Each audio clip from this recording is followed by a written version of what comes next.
Amen. Good morning. Beautiful worship. And, you know, gosh, to love, even with the scars that we have from our past, to love and to keep on believing and dreaming and hoping. Amen. That's what it's all about. So today, I have a little, just a little greeting and a little message to you from my heart. And, you know, many of our songs talk about being champions, and many of our sayings are talking about being champions and coming out victorious and being winners, and all of that is awesome and it's great. But we forget that sometimes the word champions implies that there's something that we have to come through, and something that we uh, survived, and something that we overcome or overcame. In the Bible, many times Paul refers to being champions as if somebody had won a race, or if somebody had fought the good fight. And he says, over and over again, let us fight the good fight. Let us win. I think it's kind of funny how we so many times, we want to be called champions, and we want to be called warriors, and we want to be called, those that fought for the good prize, those that remained and stayed in his word. But that implies that there is a fight, and that there is a race, and that there is a struggle. But that's okay, because we know the end of the story. We already know that at the end, comes what comes, we will come out on top. But there are things that we can do, and we should be striving for and looking you know, forward to, so that we can overcome and each day become better, become stronger, become more victorious. And some of the things that keep us down sometimes are our own thoughts, our own words, our own deeds, our own false beliefs. So it's funny, because there's a song that used to say it. I forgot the name of the song, and it was an awesome song, but it says, everybody wants to go to heaven, but yet nobody wants to die. Everybody wants to be a victor, but nobody wants to fight the fight. And, there is a fight, and there is a race, and there is a hereafter that we look forward to, not shy away from. One of the things, though, that I believe hinders us so many times is when we use our past mistakes and our past failings, and the things that have happened to us, that have been caused to us, and it was not our fault, where we call ourselves sometimes the victim, and sometimes we say we've been traumatized, and sometimes we say, well, because this happened in my past, this excuses what I do today. So, the drunkard will say, well, because this happened to me in my life, I have to go and drink to forget about my pain. And the one who steals from their boss says, well, this is because, they're not giving me my rightful pay. So I think it's okay for me to take some of these things, from for myself. And little things like that, little things that people use to justify some of their weaknesses. Um, Not too long ago, I had an incident that really brought this to my life, and that it John Maxwell says that trials are a reflection, bring out the reflection of who you really are, and hard times are a mirror that shows us our hearts and the inner depths of who we are. So I had this incident where I was sort of rebuking, but at the same time trying to exhort and encourage an individual, and I was explaining that it was not right to do certain things just because of the past, and it wasn't okay to excuse and justify little things, just because, well, this was okay for me in the past, or it's excusable because, I mean, after all, it's not really a big thing. It's not really that bad of a thing. And I was trying to explain, you don't understand. To you, I was saying, these things might be a little thing, but to somebody, in this case, to myself, this is a big thing, because you have no idea what my trauma is.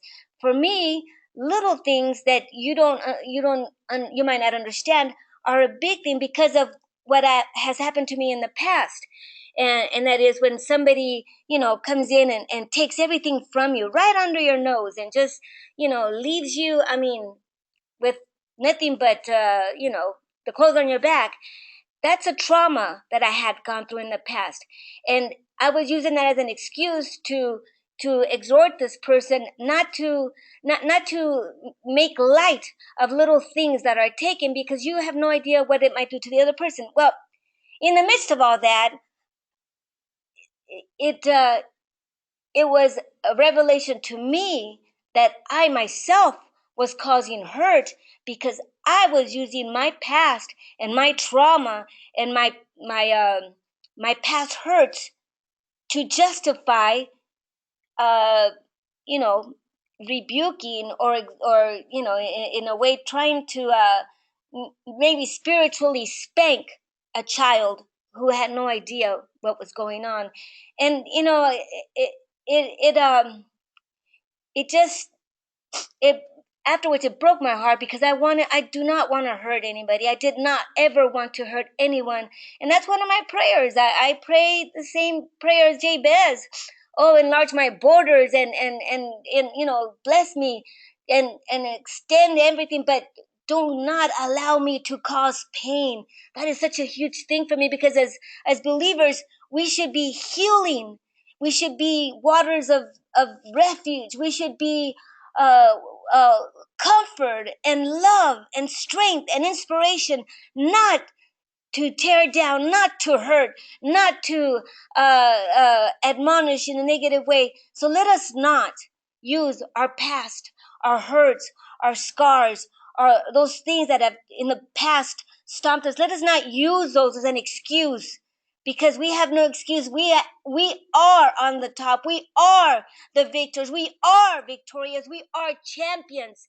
We know where we are. We know where we will end. We know that at the end of this race, we will come out on top.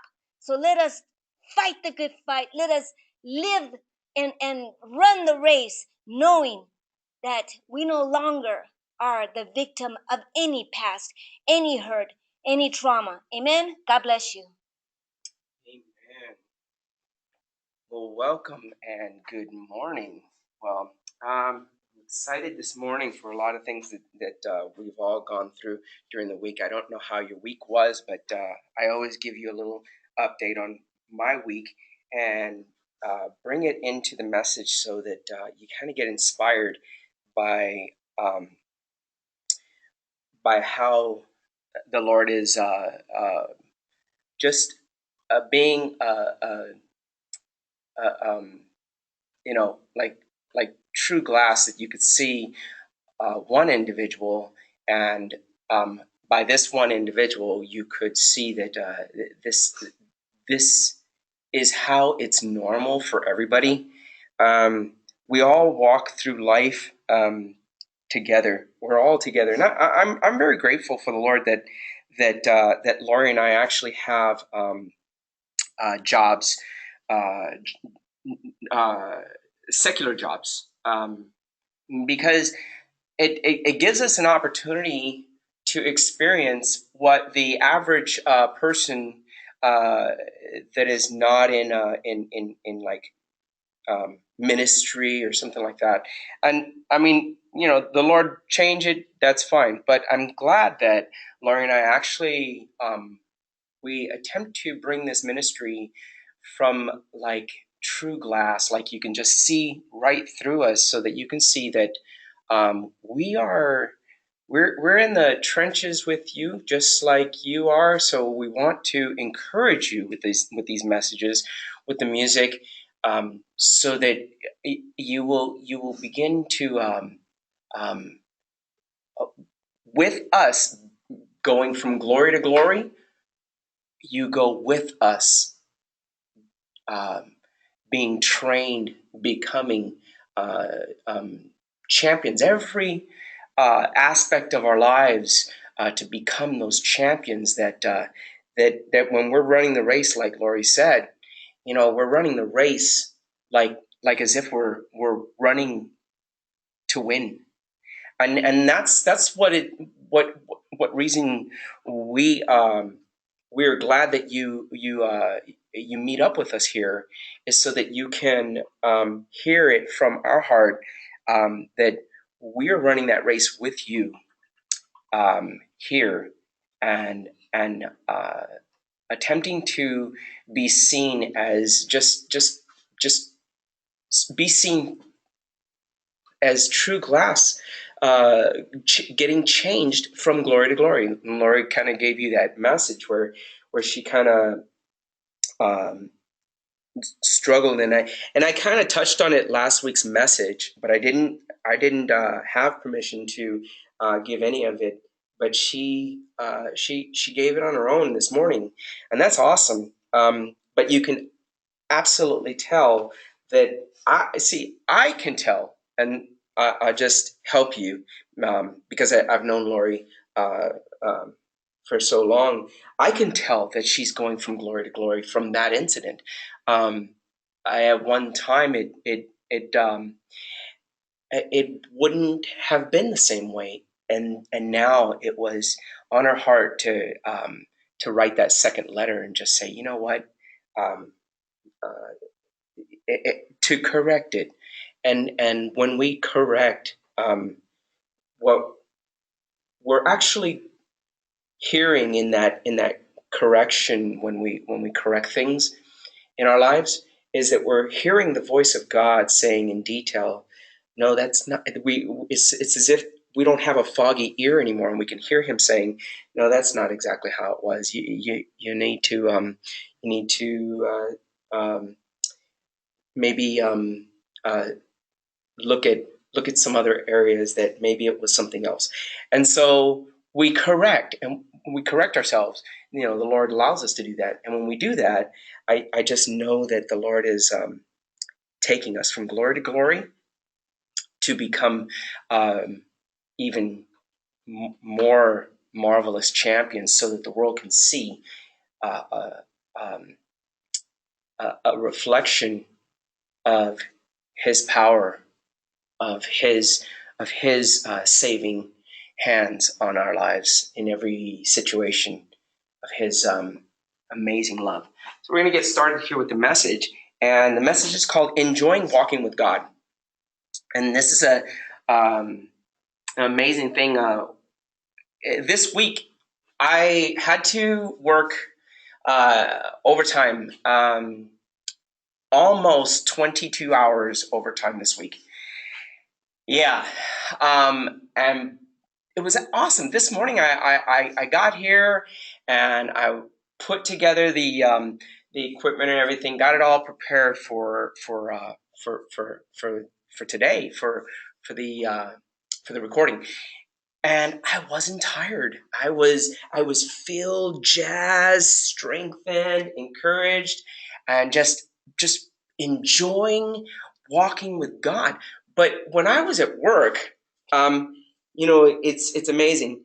We all know that we actually have to actually go and do these things, like it says, like Lori said, to be those champions. I mean, it's one thing to think it, but it's another thing to be it, and that's what we bring to the table here. This is the reason why we love bringing this message to you. Is it actually we are actually being it alive in front of you, two people that are just amazingly being champions in every aspect of the word, of every part of our lives, not just one place. Um, but I want to remind you, the reason that we are actually getting to this glorious place in our lives is because we have embraced enjoying walking with God. And I was there during the week.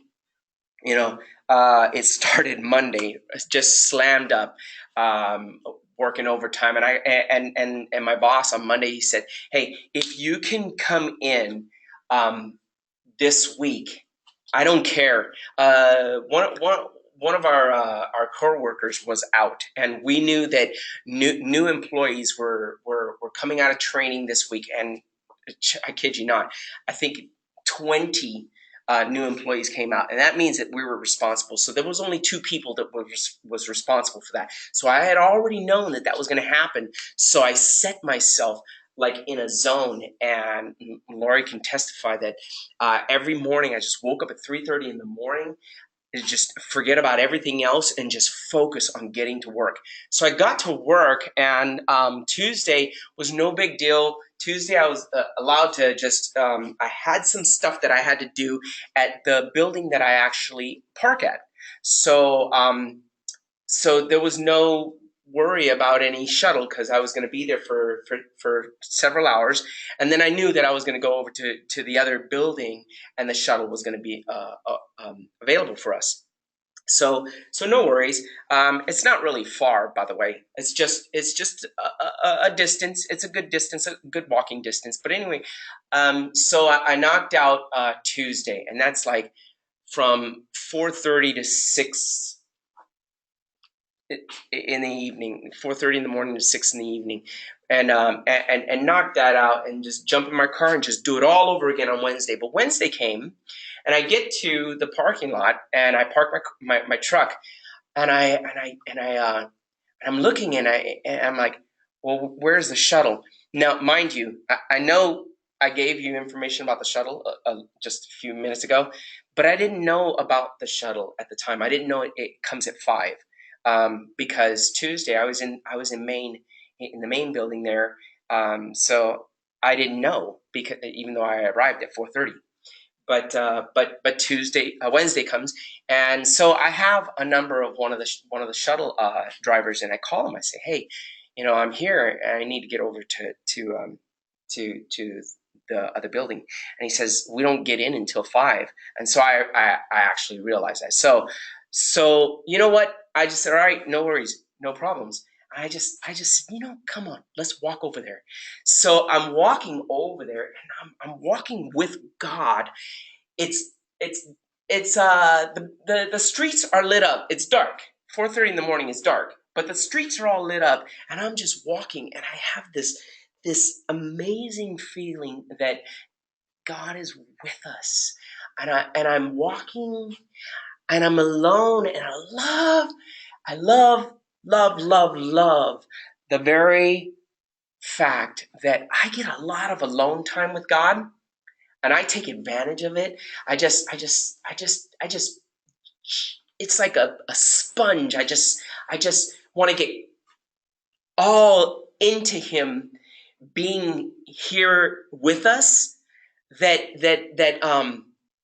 I just get filled with his power. The Holy Spirit's just filling me with his power, as I'm just being aware of how good he is, being aware of how awesome he is. This God, how wonderful, to just make it all happen through Jesus Christ on the cross is amazing to me, but that we have it in this new covenant right here, right now. So I'm walking, and I'm taking pictures, and I'm not worried about what time I clock in. I'm enjoying this moment.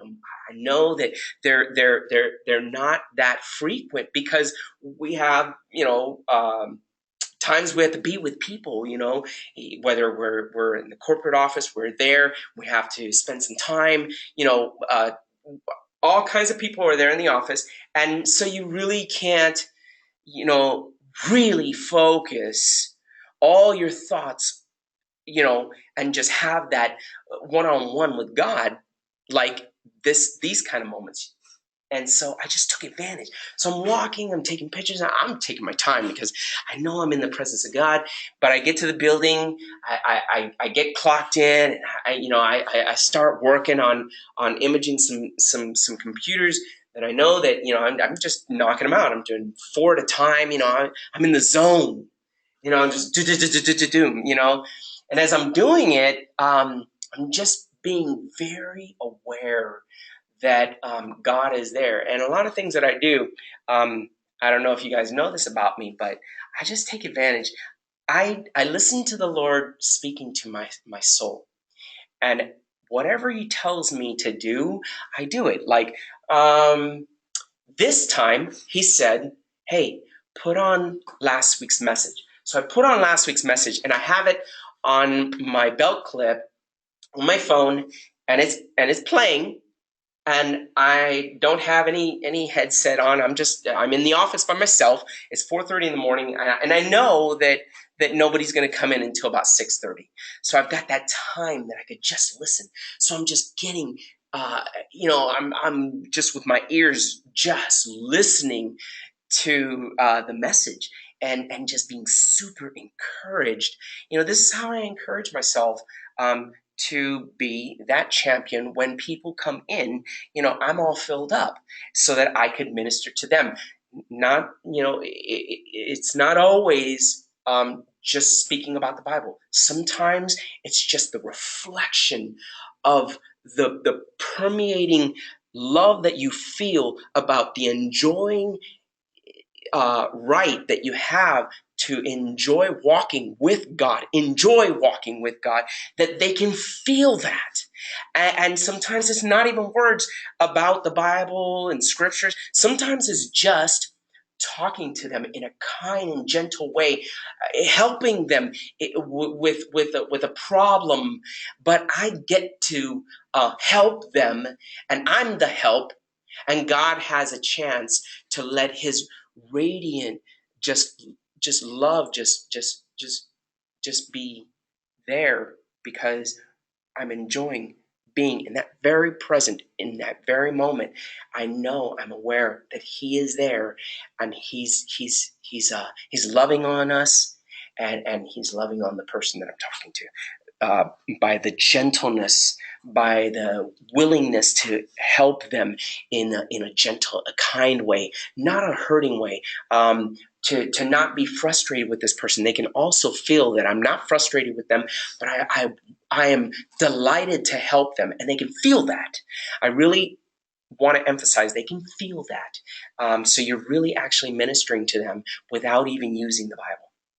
So I finish out those days, and I just want to get into some scriptures. But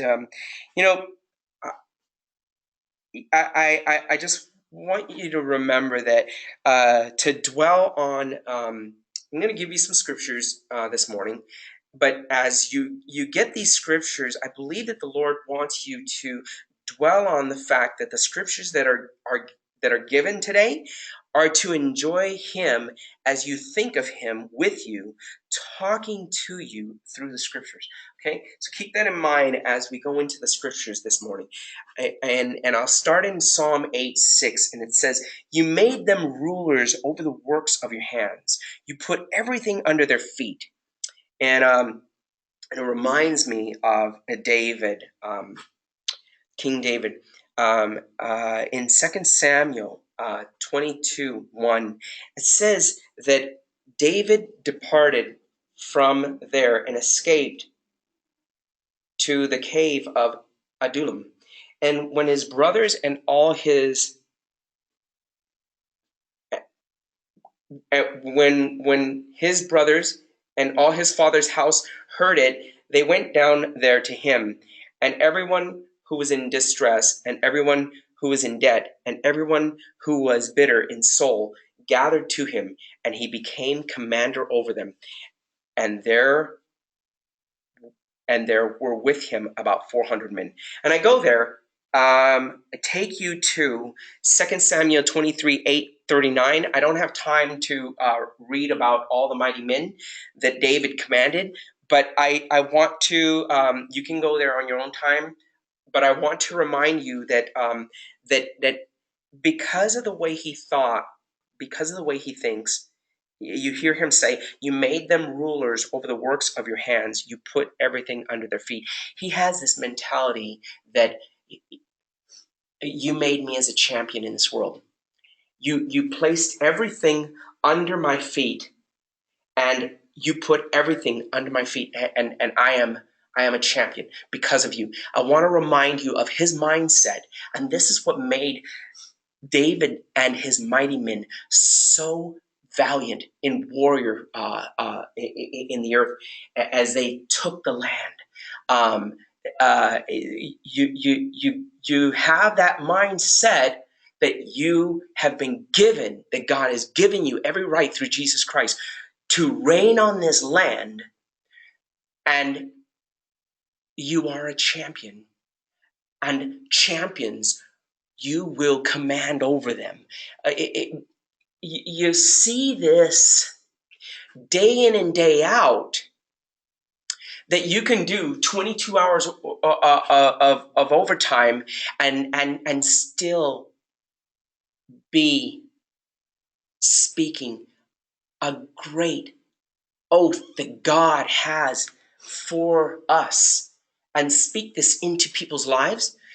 What I'm saying here, what I'm getting at is that when you're speaking this way, when you're believing this way, more than speaking, you're believing this way, you will command champions in your life. And it'll be awesome. An awesome, awesome, awesome thing that God has placed you commander over. And I just want to keep you in mind of that, okay? So, I always give you scriptures to remind you of the covenants. And this week, God has been so amazing. You know, the very reason that you folks get an opportunity to chime in and hear us on YouTube is to become those champions.